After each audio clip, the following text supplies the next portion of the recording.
I have Kevin O'Leary and Lou Basenese with me. Let me start with you, Kevin. Nvidia had a blowout beat, raised the dividend, saw record revenue, data center revenue is fantastic. Is Nvidia the gold star of the AI industry?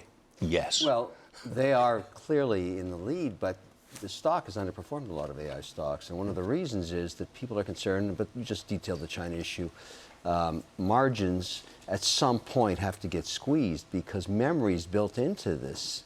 And memory prices are going up. And so analysts are trying to figure out when does that affect. They've delivered and consistently delivered, but it's always been sell on the news for most of these chip stocks, including Nvidia. What I like about what the CEO said is he's defining what's really going on.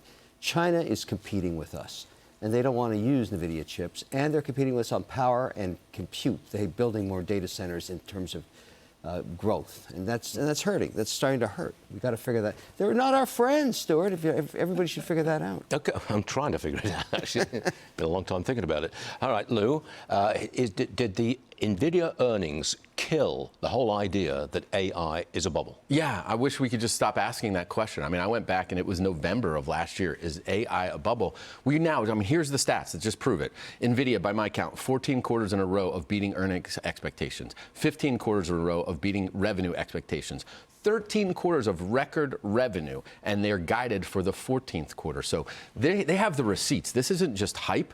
There's revenue that's behind it. And one thing that Kevin and I talked about yesterday is we should let the Nvidia sell to China. Imagine if you had China numbers in here. You would have had a quarter that was over 90 billion. That would have done 5 billion in sales to China. So it can only get better from here. I think you're seeing this flow through the rest of the ecosystem. To Kevin's point, that there's profit margins that move to some of the other first and second derivative players like Anthropic and the actual solutions providers, which are interesting. Nvidia's market value at the moment is, with the stock at $221 a share, about 5.3 trillion.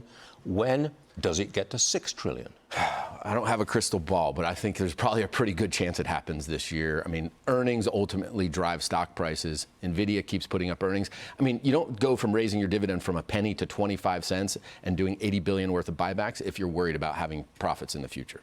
You agree with that? Yeah, and they've also just nailed Anthropic, which is the hot stack right now. Yeah. They're going to be building out their data centers. I mean, look, this company is really delivering in every way. They're just so far ahead of the market. It's incredible. Anthropic's going to be paying SpaceX $1.2 billion a month, I believe.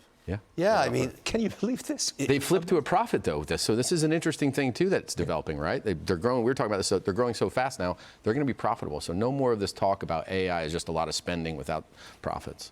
Let's get to politics. Actually, we got a new Fox poll, and it's political, essentially. 58% say the cost of living is the top issue in the U.S. It was only 8% in February, so that's really moved up. 71% of voters disapprove of Trump's performance on the economy. That's not good. Kevin, I think the president is paying the political price for $4 gas. Yeah, I think you're right. However, midterms generally didn't start until the end of summer in terms of the narrative. They're starting this week. People are talking about the fights all over the country, gasoline's being a big issue. But what can happen between now and November is an unknown, right? If all of a sudden gasoline and oil was back at $70, it wouldn't be an issue anymore. It would take about 3 weeks for the gas prices to roll over. And, so 3 weeks? 3 weeks. So if you get oil going through the Straits, or price of oil comes down to $70, $75 a barrel? Yeah, I mean, you got to remember, there's a bunch of oil sitting on the water. There's a bunch of oil in inventory. There's a bunch of oil that's already been sold at the higher prices going through the refineries. The fastest you can drop the price of gas would be about 3 weeks if oil dropped to $70. So it's a timing issue. He's got to get this war over by August 15th. There's a date for you. All right, we'll take that date. Thanks so much, Kevin.